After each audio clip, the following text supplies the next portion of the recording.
Hello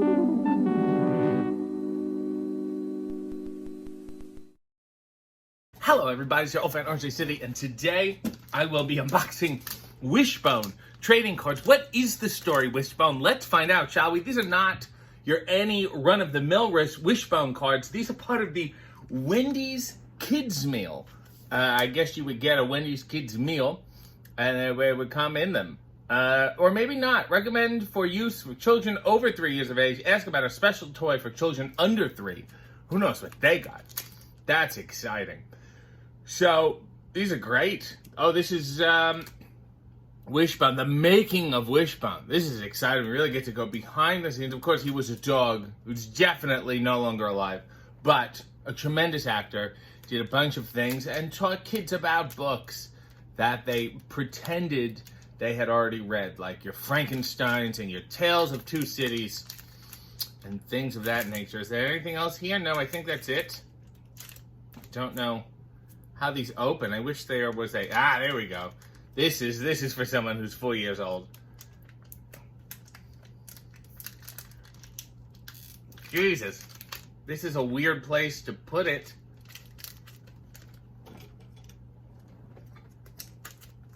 Sorry, Wishbone. That's nice. Here we go. Let's crack them open. Oh, nice and fresh. The first one, a nice gold Wishbone and the Prince and the Pooch. Of course, a parody of Prince and the Pauper. There he is there. It's not two Wishbones. It's split screen. This is a picture of a split screen image. Oh, they teach you how to make movies. Camera photographs me in one costume. So this is all in Wishbone's voice. He's writing this. Then I hurry and change into another costume. And they photograph me again. Then they put the two films together using what they call a split screen process. And suddenly there are two of me. Good trick, isn't it? And he was so funny.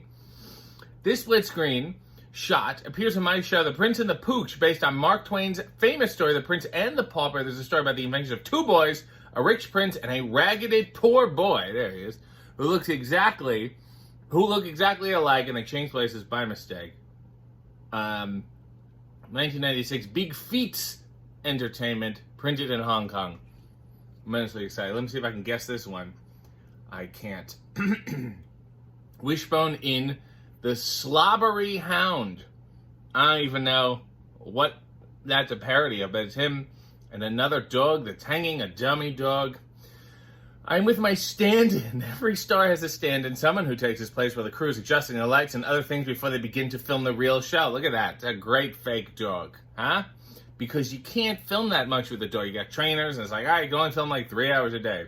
It's good to have a stand-in, so you get pretty tired waiting there under the hot lights for action to begin. And that's how dogs die. My stand-in is named Neckbone. He's not a real dog, but I guess a stuffed dog is better. He never barks or complains. This shot of Neckbone and me was taken while we were making The Slobbery Hound, a show based on the classic mystery, The Hound of the Baskervilles, by Arthur Conan Doyle. Isn't that nice? Oh, good old Neckbone. Now, what's this one? Wishbone in Bark to the Future. This is exciting. I think it'll be based on the Time Machine. It's not going to be based on Back to the Future.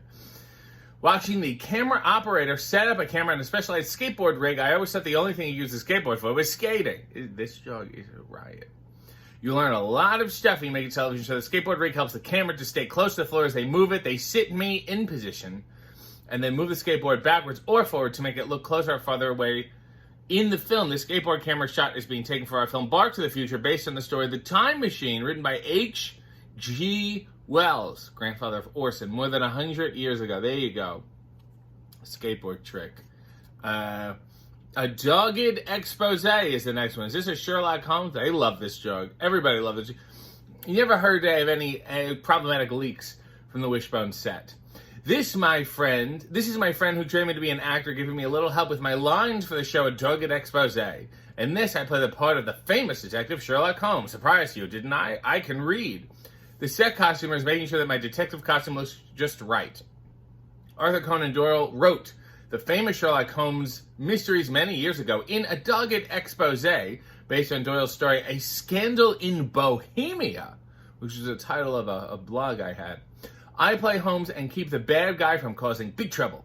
Sherlock Holmes is probably the most famous detective in the world. Look at that. Doesn't he look?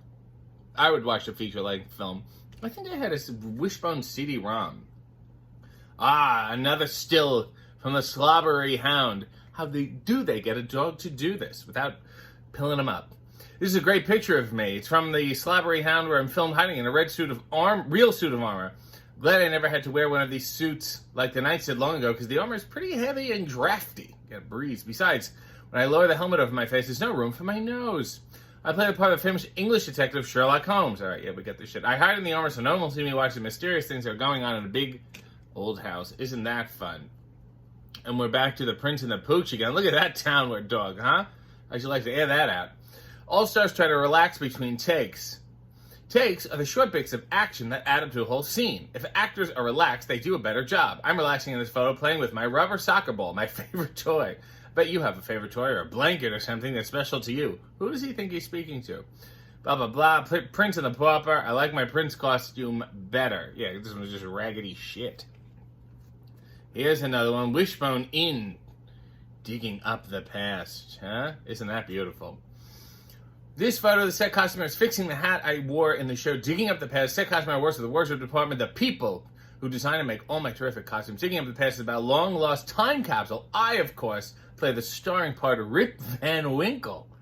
This episode is based on Washington Irving's famous story, Rip Van Winkle.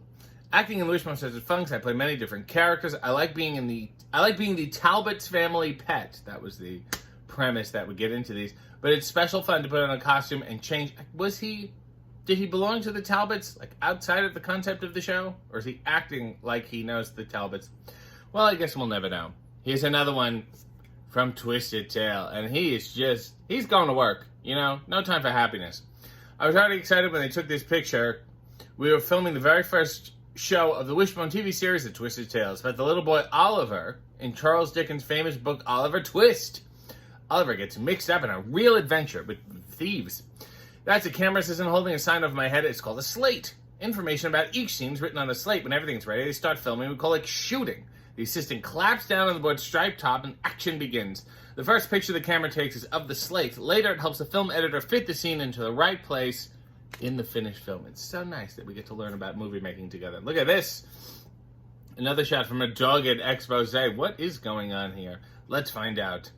Making TV shows is hard work, even if it always doesn't look like it. Some days I get too hot shooting the scene and I start to pant. Well, this now makes me sad. Anytime I watch a Wishbone now, I'll be sad. That's when I crawl into the special air-conditioned unit they give me. Isn't that wonderful? It's great to be a star as opposed to a overheated dog. Everyone on the set keep you happy and comfortable. What a lucky dog. This photo I'm cooling off between the scenes of a dogged expose, Scandal in Bohemia, blah, blah, blah, Sherlock Holmes, Arthur Conan Doyle. And finally, this is a nice shot to end with, Wishbone, the movie star. As cute as this is, I think it's annoying and pretty stupid to make a dog get up on a chair like this. All stars have their own chair with their name on it. Other people never sit on the star's chair. This is a good picture of me in my star's chair. I'm resting in between scenes of The Paw Prince of Thieves, based on the adventures of Robin Hood. There's a lot of action. Robin Hood was an English hero who kept very busy galloping around the countryside. How will a dog ride a horse? That's why I sometimes get tired playing this part and need a little time out in my special chair. There's a final look at Wishbone. Congratulations to the Wendy's Kids Meal people for a wonderful collaboration, cross-promotion. I loved it. Wishbone, rest in peace.